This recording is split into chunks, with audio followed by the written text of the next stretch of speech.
Ana Preta achou pisado, autoria Luiz Rosa. Capítulo 6. A ideia. Foi durante o horário de almoço na firma que Sebastião teve conhecimento do movimento Sem Terra.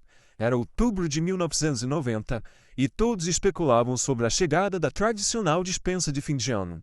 Período em que as obras reduzem seus custos, dão uma pausa quase que total em suas atividades e dezenas de pais se veem desempregados no período mais comemorativo do ano. Amigos, a barca vai passar. Era o comentário que mais se ouvia por todo o canteiro de obras. Vai ficar só o vigia, ó. Como todos os outros, Sebastião andava apreensivo. Sempre que surgia, trabalhava em suas folgas, também como jardineiro. Cortava grama, podava árvores, limpava quintais. Era para complementar a renda de casa, mas também uma forma de se conectar com suas origens. Gostava desse tipo de serviço, bem mais do que operar uma retroescavadeira cavando valas para a construção civil. Preocupava-se que, nos últimos tempos, seus clientes fixos, donos de quintais, proprietários de belos jardins, estavam cada vez mais desleixados, deixando a grama crescer, as folhas se amontoar. Seu bico de jardineiro estava cada vez mais incerto. Foi nesse momento de preocupação financeira que justamente Cláudio, chefe da carpintaria, veio com essa história. Meus amigos, eu vou pro Sem Terra. Que história é essa, Cláudio? Bebeu no serviço? Era de conhecimento geral a apreciação de Cláudio por uma boa cachaça, um prazer que não abria mão nem mesmo durante o horário de expediente, e quase sempre compartilhado por alguns de seus melhores colegas de profissão e de luta. Por esse motivo, em geral, eram os poucos que levavam a sério a opinião os assuntos dele. Naquele dia, de frente à sua marmita, Sebastião se fez ouvinte. Ô do Martel, me conte melhor essa história. Cláudio, em tom de palestrante, falando alto, articulando os braços, cheio de trejeitos, era assim que gostava de agir quando sentia ter atenção alheia. Conseguiu o que mais queria. Queria plateia. Não. Conseguiu o que mais... Conseguiu e queria mais.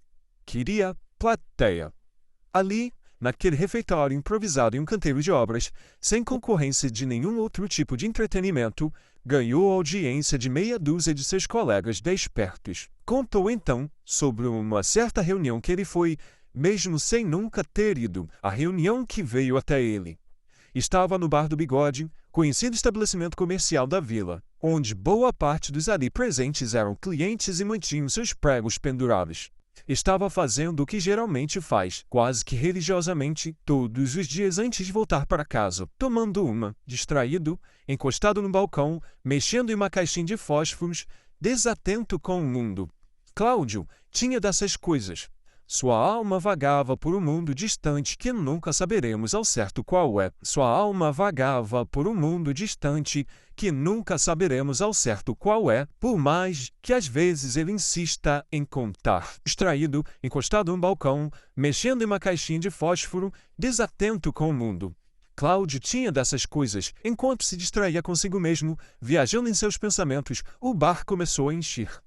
Estava se formando uma reunião espontânea de pessoas diversas, mas com o mesmo interesse. Uns mais interessados, outros bem desconfiados, desesperados e insatisfeitos o suficiente com a vida que estavam levando para darem ouvido àquele pessoal do boné vermelho. Foi a primeira reunião de tantas para falar sobre reforma agrária, direitos da terra, função social e tantas outras coisas das quais ninguém ali estava familiarizado ou mesmo teria ouvido falar.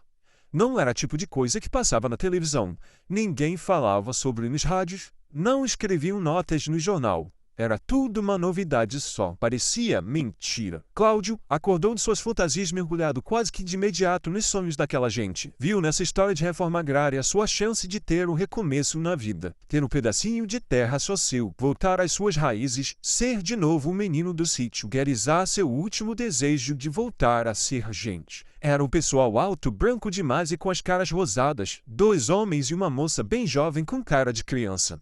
De longe se via que eles não eram dali. Eram estrangeiros na vila. Falavam bonito, gesticulavam, mostravam um papel que trouxeram que, mesmo que em português, ninguém entendia. Cláudio e tantos outros não estavam conseguindo acompanhar a história, até que um sujeito começou a falar. Ainda não tinham percebido que ele fazia parte do grupo. Parecia-se muito mais com a plateia do que com os palestrantes. Graças a ele, a explanação toda foi traduzida para um idioma bem mais entendível. Verdadeiro intérprete daqueles gringos. Tanto seu modo de falar como a sua aparência era toda igual a gente da vila. Seu nome era Mauro. O assunto era complicado. Difícil não de entender, mas de acreditar. Que história é essa? De direito à terra? Terra improdutiva? Inca, ninguém ali havia ouvido sobre aquilo.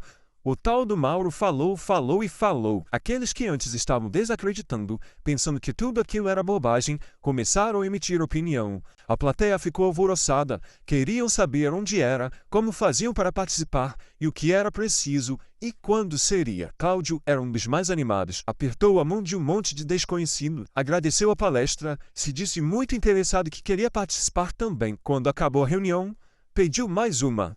A saideira tomou numa talagada só. Saiu pela viela cantando, falando baixinho. Estava animado. Chegou em casa, destrancou a porta, abriu a janela da sala e se lamentou muito de não ter ninguém ali para quem contar as novidades.